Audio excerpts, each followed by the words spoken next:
सच्चाई यही है कि कोई भी कानून लाने के लिए, इम्प्लीमेंट करने के लिए आपने लोगों तक एजुकेशन नहीं पहुंचाई है। जी, राइट टू इन्फॉर्मेशन हमारे यहाँ किस तरह से यूज होता है आपको अच्छे से पता है। अब वो ब्लैकमेलिंग का अड्डा बन गया है। उनको पता है कि बिहार में ज़्यादातर मुसलमान परिवारों में बच्चे ज़्यादा हैं। जी। ये आंकड़े हैं, उनके पास आंकड़े हैं सरकार के। और ये उस तुष्टीकरण की नीति के तहत गलत का भी विरोध नहीं करना चाहिए। लेकिन इन सब के बीच, जहाँ नीतीश और भाजपा के बीच तलवार खींची हुई है इस मामले को लेकर, एक गलत बात कह रहा है, दूसरा भी गलत ही बात कह रहा है। और ये झोल दोनों तरफ से नजर आ रहा है। नीतीश कुमार का विरोध भी झोल लग रहा है और भाजपा का ये बिल लाना भी झोल लग रहा है।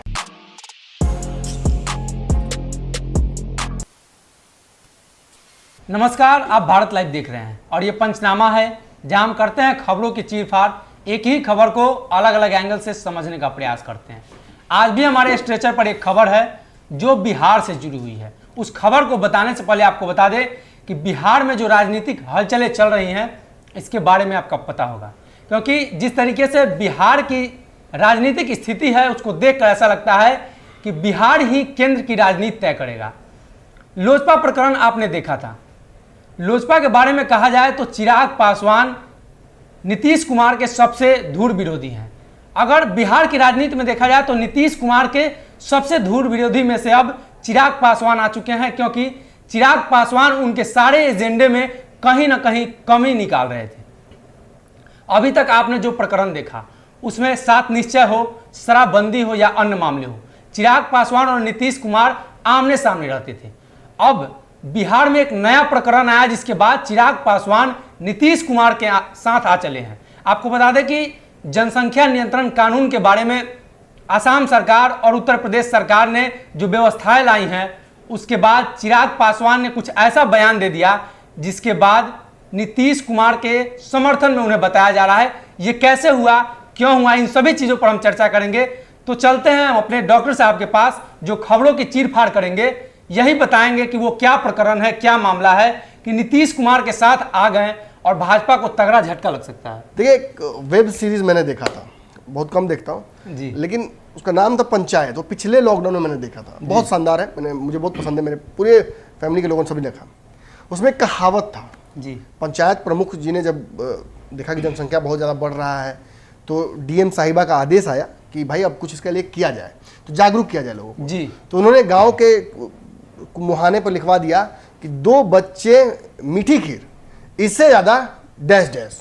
तो जो देखा होगा वो समझ जाएगा क्या क्या उसका मतलब है जी।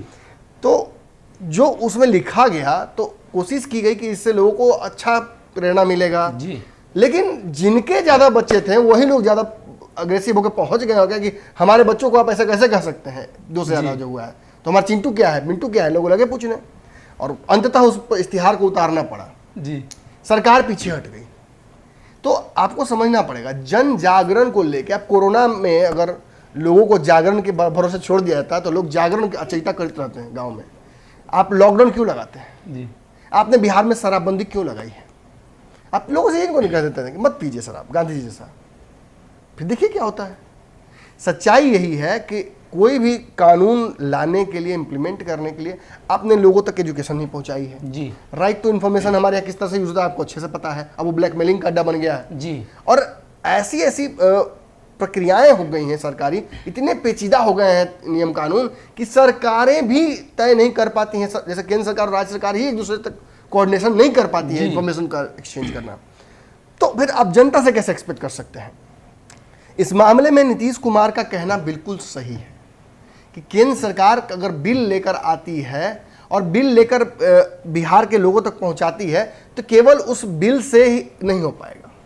और जन जागरण की बात जहां तक हो रही है तो केवल जन जागरण से भी नहीं होगा। तो मैं ये भी बता दूं, लेकिन बीच का एक रास्ता बड़ा बढ़िया निकल सकता है जिसमें जन जागरण के माध्यम से लोगों तक पहुंचा जाए, लोगों से ही पूछा जाए कि 2 से ज़्यादा बच्चे कैसे दिक्कत देते हैं आपको। जी, प्रचार चलता है जैसे पहले जमाने में DD1 पे चला करता था, याद है? जी, उसमें कॉन्ट्रासेप्टिव्स को लेके, पिल्स को लेके, दवाइयों को लेकर, गर्भ निरोधक को लेकर कितना अच्छा विज्ञापन चलता था। कई नारे भी थे, हम दो बिल्कुल बिल्कुल, हम दो हमारे।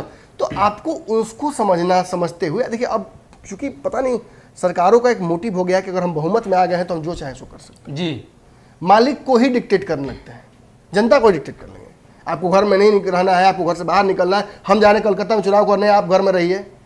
ये सारी जो विरोधाभासी चीजें हैं ये सरकार के से विश्वास हटाती हैं। और नीतीश कुमार देखिए विरोध तो जरूर कर रहे हैं, सही बात पर विरोध कर रहे हैं। जनसंख्या नियंत्रण कानून जो है कानून नहीं होके ये एक अवेयरनेस होना चाहिए था जी। लेकिन नीतीश जी का इसमें मकसद अगर केवल अवेयरनेस क्रिएट कराना होता तो मैं भी साथ होता। लेकिन सच्चाई है कि नीतीश कुमार तुष्टिकरण के तहत ये बात कह रहे हैं जी। उनको पता है कि बिहार में ज्यादातर मुसलमान परिवारों में बच्चे ज्यादा हैं जी। ये आंकड़े हैं, उनके पास आंकड़े हैं सरकार के। और ये उस तुष्टिकरण की नीति के तहत गलत का भी विरोध नहीं करना चाहते हैं। देखिए ये सच्चाई है कि पढ़ी लिखी महिलाएं जिस हाउस होल्ड में होती हैं वहां प्रजनन दर कम होता है, कोई दो राय नहीं है इसमें जी। लेकिन कितनी पढ़ी लिखी महिलाएं आपके यहाँ हैं? आपके यहाँ कोई महिला अपने चॉइस से घर में खाना बना सकती है क्या? जी, ये बड़ी बात है। घर के मालिक तय करते हैं, पूछा जाता है रोज क्या खाओगे, क्या खाइएगा, क्या बना दें, कोई तय नहीं कर पाता है खुद से। और नौकरी करने के लिए सोचना पड़ता है महिलाओं को, पति काम करे बेरोजगार रहे लेकिन महिलाएं नहीं जा सकती हैं, वो साथ में मर्दों के काम नहीं कर सकती हैं। आज भी कई हाउस होल्ड में नहीं अलाउड है। और आप इसमें कह रहे हैं कि महिलाएं चाह देंगी पढ़ी लिखी रहेंगी तो अरे आपको पता है महिलाओं को मेंस्ट्रुअल साइकिल के दौरान पैड्स जो होते हैं वो खरीदने के लिए सोचना पड़ता है जी। आज भी लोग कपड़े से काम चलाते हैं, आज भी लोग पुराने ख्यालातों के हैं। महिलाओं को अगर इस तरह की समस्या होती है तो उनको घर से दूर कर दिया जाता है, खाना नहीं छूना है, खाने में नहीं आना है, दूर रहना है बच्चों से। सोचिए तो ये सारे जहां मनोवृत्तियां हैं आप वहां दावा कर रहे हैं मुख्यमंत्री के तौर पर, वो भी बेबुनियाद दावा कि आपके यहाँ प्रजनन दर कम हो गया है क्योंकि महिलाएं उधर पढ़ रही हैं। आपने कुछ नहीं किया, आपने साइकिल देने के अलावा वो भी वोट लेने के लिए आपने शराबबंदी लागू की। मैं बार बार उसकी चर्चा इसलिए करता हूँ क्योंकि जरूरी है। आपने कहाँ जनमत संग्रह किया उस पर? शराबबंदी को लेकर एक पापा शराब मत पीना के छोड़कर कोई आपने देखा विज्ञापन आज तक? जी। अगर विज्ञापन चलता भी होगा तो किन अखबारों और किन मीडिया में चलता है मुझे नहीं पता, कहीं दिखा नहीं आज तक। इश्तेहार छोटे छोटे कहीं कहीं दिख जाते हैं लेकिन पब्लिक प्लेटफॉर्म पर जो खबरें आती हैं वो क्या आती हैं? जदयू के फलना नेता शराब की बोतल से डांस करते हुए पकड़े गए जी, ये जदयू के नेता शराब की खेप लेकर आ रहे थे पकड़ा गए, जदयू के तस्कर निकले शराब के, भाजपा के नेताओं के साथ निकला, हर नेता के साथ। मैं जदयू को कोई बदनाम करूं, हर पार्टी के नेता मिले हैं, आपके अफसर मिले हैं, सरकारी तंत्र के लोग मिले हैं, थाने में शराब पीते हुए पकड़े गए हैं पुलिसकर्मी। तो आप ये नहीं कह सकते कि नियम ला दिया तो बंद हो गया, जिसको नियम का जिम्मेदार दिया वही पी रहा था जी। तब सच्चाई यही है कि इस दोनों का एक मिक्सचर होना चाहिए। जिस तरह से आपने ट्रिपल तलाक कानून लाया वहां भी आपने जनमत नहीं किया, लेकिन सच्चाई है कि जो हमारे पास पैटर्न्स थे मैं उसके समर्थक हूँ। उसमें अवेयरनेस किया गया बिल्कुल, उसमें एक पैटर्न था हमारे पास, हमारी नए प्रक्रिया में भी उसकी बहुत सी चर्चाएं हुई थी। जो इस्लामिक कोड ऑफ कंडक्ट है उसकी चर्चा बार बार हो रही थी, शरीयत के कानून की। लेकिन ये एक ऐसा नियम है जिससे केवल मुस्लिम परिवार ही प्रभावित नहीं है। आप बेहतर जानते होंगे सनी, आप गाँव देहात के छपरा से आप आते हैं, आसपास आपने देखते होंगे कि जिन हाउस होल्ड्स में रोजगार की कमी होगी, शिक्षा की कमी होगी, वहाँ बच्चे ज़्यादा होंगे। लोगों को मानसिकता ये होगी कि ज़्यादा बच्चे होंगे ज़्यादा पैसा कमा के लाएंगे जी। वो एक बच्चे को ज़्यादा पढ़ाने की बात नहीं करते क्योंकि तंत्र नहीं है वहाँ पढ़ाने का। लेकिन इन सब के बीच जहाँ नीतीश और भाजपा के बीच तलवार खींची हुई है इस मामले को लेकर, एक गलत बात कह रहा है, दूसरा भी गलत ही बात कह रहा है, बीच का रास्ता कोई नहीं निकाल रहा है। हालांकि नीतीश कुमार खड़े हैं, चूंकि अब देखिए वही बात है, CAA NRC पर मुसलमान जानते हैं कि कोई उनके साथ है नहीं वास्तविक तौर पर। ये बस एक मुद्दा है जिसका फायदा उठाने के लिए विपक्ष उनको इस्तेमाल कर रहा है, उनके वोट बैंक को, और हवा बनाकर डराया जा रहा है मुसलमानों को कि CAA आ जाएगा तो आपको बाहर निकाल देंगे। ज्यादातर मुसलमानों को मैंने देखा जो विरोध करने आए थे उनको पता तक नहीं था कि CAA NRC का मतलब क्या होता है। मतलब अवेयरनेस की कमी, सरकार भी चाहती है कि हम नहीं जाने और विपक्ष तो चाहता ही है कि आपको पता ना हो ताकि अपने हिसाब से बरगलाएं जी। तो दोनों की लड़ाई में आप पिसते हैं। अब यही जो कानून है, इस कानून के तहत जनगणना के आंकड़े सामने सार्वजनिक करने चाहिए थे। किन हाउस होल्ड में आप साबित कीजिए ना, केंद्र सरकार साबित करे कि आखिर किस आधार पर जनसंख्या बिल लाने की आवश्यकता पड़ रही है जी। क्यों, कहाँ विस्फोट हो रहा है जनसंख्या का, किस जात जमात में बढ़ रहा है? आप केवल मुसलमानों को टारगेट कर रहे हैं, आप मुसलमानों को केवल एक बात मुझे बताइए, सिंपल सी बात मैं पूछता हूँ, किस मुसलमान हाउस होल्ड में जिसमें पढ़ाई लिखाई लोग कर रहे हैं आपको ज्यादा बच्चे दिखते हैं? हमारे कई मुसलमान मित्र हैं जिनके एक ही बच्चे हैं, सुदूर क्षेत्र में सर, जहाँ पे इसकी व्यवस्था नहीं है, पढ़ाई की व्यवस्था नहीं है, बिल्कुल वहां पे इन सब चीजों की बात कीजिए, किशनगंज के सुदूर इलाकों में बात कीजिएगा। एक बात बताइए मुझे, क्या यादव, भूमिहार, ब्राह्मण इन जातियों में बच्चे नहीं है ज्यादा? हमारे गांव में मैं कई ब्राह्मणों के परिवार की चर्चा आपको दिखा दूं, सबूत के साथ में दे सकता हूं, जिनमें बच्चे 5 से अधिक हैं, 10-10 बच्चियां हैं, एक बच्चे के इंतजार में, एक बेटा होने के चक्कर में 7-8 बच्चे पैदा हो गए हैं घर में। पिता की हालत खराब हो जाती है सबका दहेज तिलक का व्यवस्था करने में। आपने वो ठीक नहीं किया। आपने आज भी पुरुष प्रधान जो मानसिकता बना रखी है कि बेटा होगा तभी कमा के देगा, बेटा होगा तभी घर चलाएगा आगे, ये मानसिकता से आपको हटाना पड़ेगा। जिसके घर में 2 बेटियां हो जा रही हैं वो तीसरे बच्चे का इंतजार में रहता है जी, चाहे पढ़ा लिखा हो या नहीं पढ़ा लिखा हो। ये मैं अंदर की बात आपको बता रहा हूँ, ये मनोविज्ञान है, ये कोई पॉलिटिकल डिबेट नहीं है जी। और इसकी चर्चा आवश्यक है, क्योंकि जब हम समझ रहे हैं, आप समझ रहे हैं, तो कोई ना कोई और समझ रहा है। लेकिन फिर भी जब सरकारें नहीं समझ पा रही हैं तो कहीं ना कहीं इसमें झोल नजर आ रहा है जी, और ये झोल दोनों तरफ से नजर आ रहा है। नीतीश कुमार का विरोध भी झोल लग रहा है और भाजपा का ये बिल लाना भी झोल लग रहा है। अब बात करते हैं चिराग पासवान की। चिराग पासवान की बात मुझे बहुत सटीक लगी इस मामले में। उन्होंने कह दिया कि जनमत संग्रह शराबबंदी पर भी कराना चाहिए और इस पर भी कराना चाहिए। और कहीं ना कहीं देखिए नीतीश कुमार, चूंकि नीतीश कुमार का इस बिल के विरोध में खड़ा रहना, जिस तरीके से वो खड़े हैं अभी, और चिराग पासवान का भी बिल का एक तरह से विरोधी कर देना, तो दोनों एक साथ हो जाते हैं जी। अब भाजपा इस स्थिति में नहीं है कि दोनों का विरोध एक साथ झेल ले, क्योंकि बिहार में जो चुनाव की स्थितियां हैं, मैं आपको स्पष्ट बता दूं, सरकार चल जरूर रही है लेकिन अंदर ही अंदर जितने भी विधायक हैं वो सारे अपने क्षेत्र पकड़े हुए हैं जी। कोई अपने क्षेत्र से हिल नहीं रहा है। पता क्यों? सभी अपने क्षेत्र में मरनी जीनी का भोज खा रहे हैं जी। सभी को लग रहा है कि मध्यवर्ती चुनाव कभी भी हो सकता है। जनता के मन में ये बात ना आए कि कोरोना काल में गायब था, कोरोना खत्म होने से पहले ही लोग पहुंच गए थे और जाके लोगों के बीच घूमने लगे थे, कोई पैरासीटामोल, कोई पुदीना लेके घूम रहा था। ये सच्चाई है कि जन नेता यहाँ के बिहार के हैं, जनप्रतिनिधि हैं, इनको इस बात का इल्म हो गया है कि मध्यावधि चुनाव कभी भी हो सकता है जी। नीतीश कुमार की तैयारियां साबित कर चुकी हैं और अब तो मैंने पंचनामा परसों ही हमने कहा था ना, नीतीश का विरोध करना इस बिल का साबित करता है कि नीतीश, बिल्कुल पैटर्न है, नीतीश साबित करता है कि नीतीश कुमार चाहते हैं कि भाजपा कोई मौका तो दे गठबंधन तोड़ने का, कोई बड़ा प्रकरण तो हो। आप सोचिए, यही नीतीश कुमार टूना पांडे को बाहर करवाने के लिए हाथ काटने और क्या क्या बातें नहीं कर दी थी इनकी पार्टी ने। टूना पांडे पर एक्स्ट्रा एग्रेसिव हो गए। टूना पांडे लगातार हमलावर थे नीतीश पर, पहली बार नहीं बोले थे, लेकिन एक लोग गर्म हो गया और वही सोच लिए, वही जदयू गठबंधन धर्म का दुरुपयोग करते हुए कर रही है और उठाकर मनजीत सिंह को लाती है और पार्टी में उपाध्यक्ष बना देती है। कहाँ से जायज है? ये 2 धारी जो तलवार चला रहे हैं आप, इससे थोड़ी गठबंधन चलता है। आप कहते हैं कि आंध्रा में जो हुआ है वो गलत हुआ है, आप कहते हैं कि बंगाल में जो हुआ है वो बहुत अच्छा हुआ है। आप एक तरफ भाजपा के साथ हैं, दूसरी तरफ आप भाजपा के खिलाफ हैं।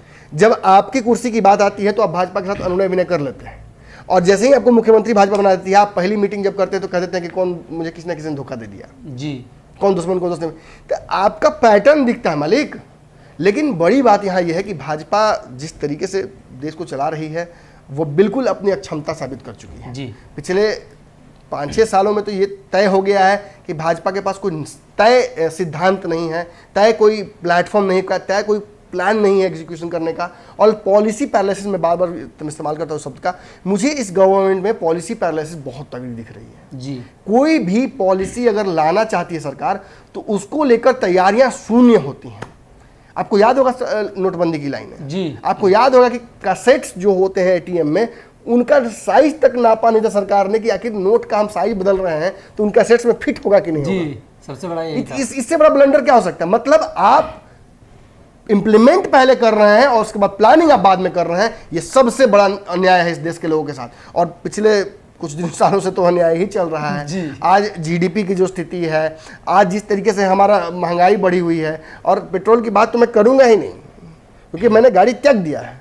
अब जो गाड़ी से घूमते होंगे वो तय करें। अब बात बड़ी है, अब पहली बार इस देश ने देखा कि राष्ट्रपति भी रो रहे थे जी कि टैक्स लग जाता है, कौन सा टैक्स देते हैं हमको भी आज तक समझ में। मैं तो आज तक खोज रहा हूँ, कोई टैक्स मुझे मिला नहीं। लेकिन चलिए, जब राष्ट्रपति प्रधानमंत्री बोलते हैं कोई बात तो सोच समझ के ही बोलते होंगे, ऐसा मानना चाहिए हम लोग को एक राष्ट्रवादी नागरिक के तौर पर जी। लेकिन प्रथम नागरिक है जी। लेकिन मेरे अंदर का जो सजग नागरिक है ना, वो बड़ा चिंतित रहता है इन सब चीज़ों को लेकर।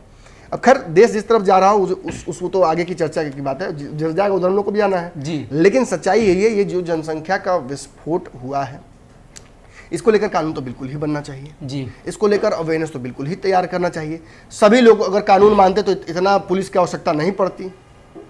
अगर कानून तो हमारे यहाँ पहले से बना हुआ है ना, जी है। कानून है ना कि किसी घर में घुस के चोरी नहीं करना है, किसी महिला के साथ अभद्र व्यवहार नहीं करना है, दहेज नहीं लेना है, सड़कों पर हेलमेट पहन के घूमना है, तो रोज इतना चालान है, इतना फाइन है, इतना जेल कोर्ट कचहरी काहे होता है। मतलब स्पष्ट है, नीतीश अपनी जगह सही है, लेकिन चूंकि उनका मोटिव है गड़बड़ाता है हर बार, तो इसलिए उन पर भरोसा नहीं हो रहा है। लेकिन भाजपा के खिलाफ चिराग पासवान और नीतीश कुमार का एक जगह खड़ा हो जाना इस स्थिति में भाजपा के लिए बहुत बड़ा ये झटका है। भाजपा बिहार में अब चिराग पासवान का साथ लेकर भी नहीं चल पाएगी, क्योंकि सरकार गिराने का मतलब है कि चिराग से दोस्ती का मतलब सरकार गिराना जी। और चिराग को भी इस बात का एहसास हो गया। चिराग देखिए अब तक भाजपा के खिलाफ कुछ नहीं बोले थे, भाजपा भी नहीं बोली है, लेकिन अब चिराग पासवान को मौका मिल गया है। और चिराग पासवान अगर बोलते हैं कुछ, तो आप समझ लीजिए कि भाजपा के लिए उल्टी गिनती वहीं शुरू हो जाती है। अभी चिराग पासवान ने एक ही या दो सीट पर भाजपा के खिलाफ प्रत्याशी उतारा था जी। अब आने वाले समय में 6 सीटों पर अब अगर चिराग पासवान उतारते हैं सभी सीटों पर भाजपा के खिलाफ और कोई मध्यावधि चुनाव हो जाता है और नीतीश कुमार अपना लौकु साधने लगते हैं, तो आपको क्या लगता है कि भाजपा की क्या स्थिति होगी? कहीं उसमें नारा लग जाता है लोजपा ही भाजपा है तो, और उसमें लग गया तो फिर तो बात ही अलग हो जाएगा। लेकिन एक बात मैं बता दूं आपको स्पष्ट कि चिराग पासवान अगर 6% भी मध्यावधि चुनाव में, ये समझिएगा, ये पैटर्न बड़ा इंपॉर्टेंट है, नीतीश अलग, भाजपा अलग और अगर तेजस्वी अलग, और उसमें अगर चिराग पासवान वोट काट देते हैं तो चिराग पासवान सबसे ज्यादा अगर डैमेज करेंगे तो भाजपा को करेंगे। मैं आपको लिखित दे सकता हूँ जी। नीतीश कुमार को ऑलरेडी वो डैमेज कर चुके हैं, नीतीश कुमार उसके लिए तैयारी कर चुके हैं। जहाँ तक बात है तेजस्वी यादव की, तेजस्वी यादव को सपोर्ट ही मिलेगा, उनका नुकसान नहीं कर सकते हैं चिराग पासवान। ऐसी स्थिति में भाजपा का नुकसान होना बिल्कुल सामने दिख रहा है। और जनसंख्या बिल पर देखते हैं आगे चल के क्या कानून बनता है। असली भाजपा तो उनके हाथ में है नहीं कि सांसदों से विरोध करवा दे, लेकिन सांकेतिक विरोध भी चिराग पासवान का बहुत महत्वपूर्ण होगा, खासतौर पर जब नीतीश के पक्ष में वो खड़े हो जाते हैं जी। तो जनसंख्या नियंत्रण कानून पर जिस तरीके से तलवार खींची है, अब एक बयान हम आपको बताते हैं। शाहनवाज हुसैन बिहार सरकार में मंत्री है, उन्होंने कहा कि हमारे 2 बच्चे हैं और वो अल्पसंख्यक है। मतलब उनके कहने का जो मतलब था वो हम आपको बता देते हैं कि वो अल्पसंख्यक हैं और 2 बच्चे हैं, हमें कोई परहेज नहीं है। तो इसके जवाब में यूपी के सांसद जो है गोरखपुर के रवि किशन जी, बड़ा 3-4 बच्चे हैं, उछल के वही सबसे ज्यादा सपोर्ट कर रहे थे इस बिल का, और उनके 4 बच्चे हैं जी। क्या करेंगे, 2 को कहाँ भेजेंगे? एक सर्वे रिपोर्ट है कि गिरिराज सिंह के पास टिकट रहता है पाकिस्तान का एक्स्ट्रा, दे दिया जाए। और सर इसमें एक सर्वे रिपोर्ट भी है कि लगभग 50% से ज्यादा बीजेपी के जो एमपीज हैं, विधायक हैं, उनके 2 से ज्यादा बच्चे हैं। तो क्या उनके चुनाव लड़ने पर प्रतिबंध लगेगा? पाकिस्तान से चुनाव लड़ेगा, अलग हो सकता है, कुछ ना कुछ तो वैकल्पिक व्यवस्था देखनी पड़ेगी ना।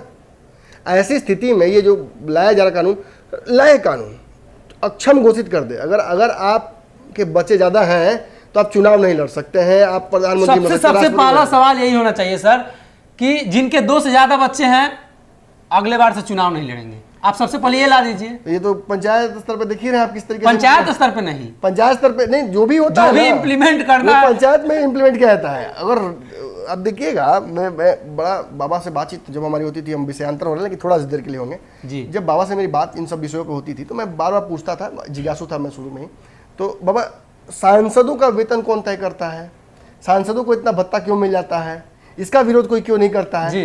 तो वो कहते हैं सांसद जब यहाँ से जीत के जाते हैं अलग अलग पार्टियों से, जब सदन में बैठते हैं और जब उनके भलाई के लिए कोई बिल आता है तो वो सब अपनी जात सांसद कर लेते हैं। अभी कुछ दिन पहले ही हुआ था सांसदों का वेतन भत्ता के लिए, तो कैंटीन में जी जो बेनिफिट्स मिलते हैं उनके लिए जी। नरेंद्र मोदी की सरकार ने कुछ दिनों तक इस पे स्टे लगाया था, लेकिन फिर पास हो गया। ये स्टे इसलिए लगा था कि कोरोना क्राइसिस की वजह से कुछ नेता अपने फायदे के लिए एकजुट हो जाते हैं, ये सच्चाई है। ऐसा कभी नहीं हुआ है कि जब नीतीश को आवश्यकता पड़ी कुर्सी पर जाने की और सामने लालू यादव अगर हाथ लेकर खड़े हैं तो नहीं पकड़ लिए हों। ये सच्चाई है कि आजकल मौका परस्ती चलती है राजनीति में, और मौका परस्ती सबसे बड़ा नियम है राजनीति का। हाँ, ये बात जरूर है कि सांकेतिक विरोध, और एक चूंकि हम चौथे खम्भे हैं इस लोकतंत्र का, तो हमारी एक प्रहरी की भूमिका है, तो हम उसे निभाएंगे, जो सच है सामने रखेंगे, इसमें कोई कमी नहीं होनी चाहिए। बाकी नेता तो अपनी नेतागिरी करते रहे जी। तो इस कानून को लेकर अब बिहार में जो तलवारें खींची है, हालांकि नीतीश कुमार दो धारी तलवार चला रहे हैं, लेकिन आपको पता होना चाहिए कि अगर तलवार में दोनों तरफ धार हो तो एक तरफ का धार आपको नुकसान पहुंचा सकता है। इसमें देखने वाली बात होगी कि आगे की रणनीति भाजपा और नीतीश कुमार की क्या होती है, और चिराग का रोल क्या होगा। चिराग का इसमें बड़ा रोल, अब इसमें विरोध करना है। चिराग घूम रहे हैं पूरे बिहार में, घूम के पूरे बिहार में भाजपा के खिलाफ अगर बोलने लगेंगे तो बहुत घाटा होगा। तो इसमें देखना होगा कि आगे की रणनीति उनकी क्या होती है। लेकिन हम आपको कुछ सवालों के साथ छोड़ जाते हैं, जो आप हमारे कमेंट बॉक्स में इसका जवाब दीजिएगा। क्या महिलाओं को अधिकार है बच्चा पैदा करने में, उनकी क्या भूमिका है, इसके बारे में आप हमें जवाब दीजिए। आप भी रहते हैं, आपके घर में भी महिलाओं को बच्चा पैदा करने में क्या अधिकार दिया जाता है? क्या महिलाएं जॉब करना चाहती है और उनके 2 से ज्यादा बच्चे हो तो उस स्थिति में उस महिला का क्या होगा? इन्हीं सवालों के साथ हम आपको छोड़कर जाते हैं और इसका जवाब आप हमें कमेंट बॉक्स में दीजिएगा। धन्यवाद। अगर ये वीडियो पसंद आई और वह बिहार के राजनीति और बिहारियत से सरोकार रखेनी तो सब्सक्राइब बटन दबा के चैनल के सब्सक्राइब कर ली। ओजे एगो घंटी बा, ओकरा बटन दबा देला से कुल सटीक और मारक खबर रुआ मुफ्त में मिल जाई। अगर रुआ पत्रकारिता के हमनी के नया प्रयोग में सहयोग कर चाहतानी तो ज्वाइन बटन दबा दी। पेटीएम नंबर नोट कर ली 9386816700। धन्यवाद।